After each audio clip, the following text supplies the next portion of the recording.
I grew up in Memphis, and I lived in a neighborhood called Whitehaven for most of my childhood. I wasn't really allowed to leave the house, so all I knew of Memphis was just, for the longest time, just my front yard and the backyard. On Halloween, we started to play this superhero game. I think it was Batman. Because we were just poor, we were all wearing the same thing, these black garbage bags. And mostly having to rely on ourselves and our minds and our imagination that if we say it, that was enough for us.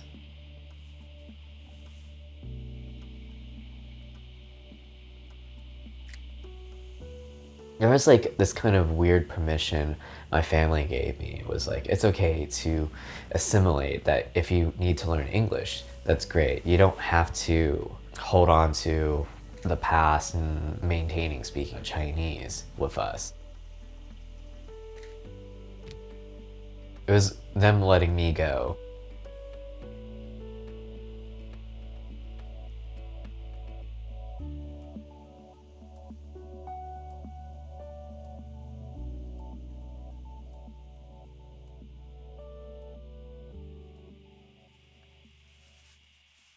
The everyday of where are you from? Where are you really from? What's your Chinese name? What's your Korean name? I'm not Korean. Where are you from? It's like, I was asked that constantly as a kid.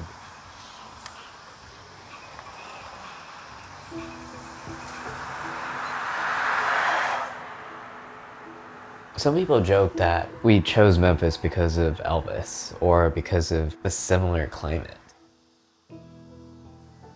Why my family ended up in Memphis is because of war, because of military, because of domestic abuse.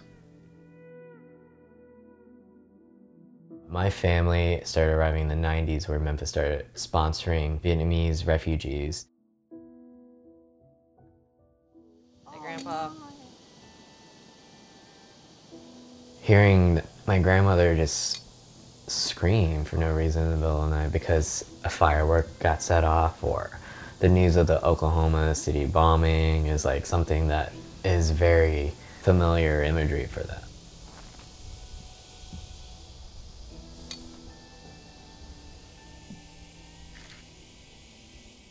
It's just the ridiculousness of how war really is not only embedded in our land and borders, but in ourselves and the kids, people that came after our parents. How do we talk about it?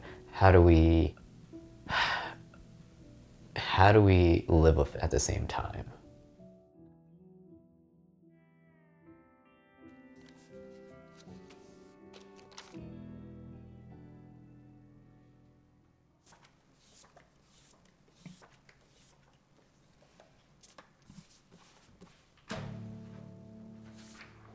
I always return to Memphis. Memphis is just like that kind of nexus point between mythology and history and sentimentality and memory, and it's something to be misremembered in a way. Much of my work and my family's history is just that. It's bits and pieces. It's a continuous sourcing of information and materials and anything that we can glean of our past.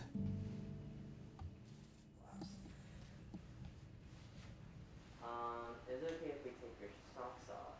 Take my socks off? Okay. Light looks good to me. I love it. Alright, I'm gonna just do a quick one right now. I started to use cutouts of myself, and the ambivalence of what it is exactly is kind of in between those categories where it is a prop, it is also an extension of me.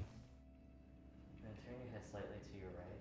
Thank you. 3, 2, 1.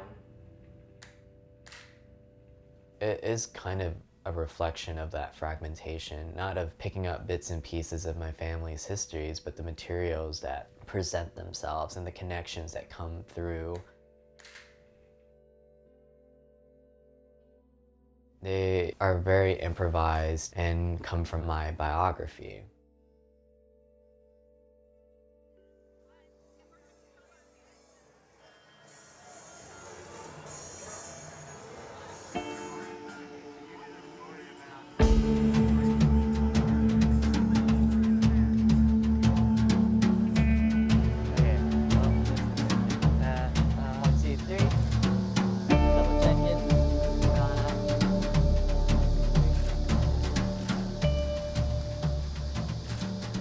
I started chasing Elvis tribute artists, which is the politically correct term for Elvis impersonators.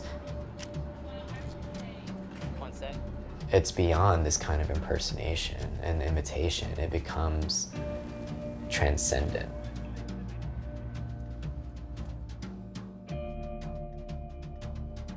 I wanted to make a body of work, and I wanted to be capable of making a body of work that was about representation, that talked about pop culture and the people's sense of the South through these icons like Elvis. And it has this kind of influence in the way that the idea of Elvis, the cutout of Elvis, reverberates through my other projects.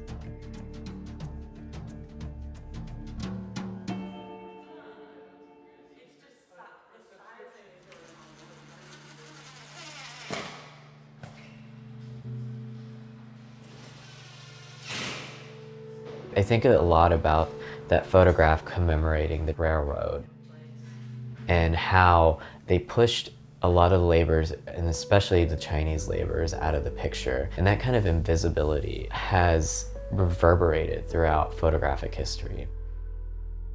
How do we see ourselves when we're not represented? I think it's a continuous performance as well, to constantly search for where do I stand in the picture. What is the best way to arrive at ourselves through photography?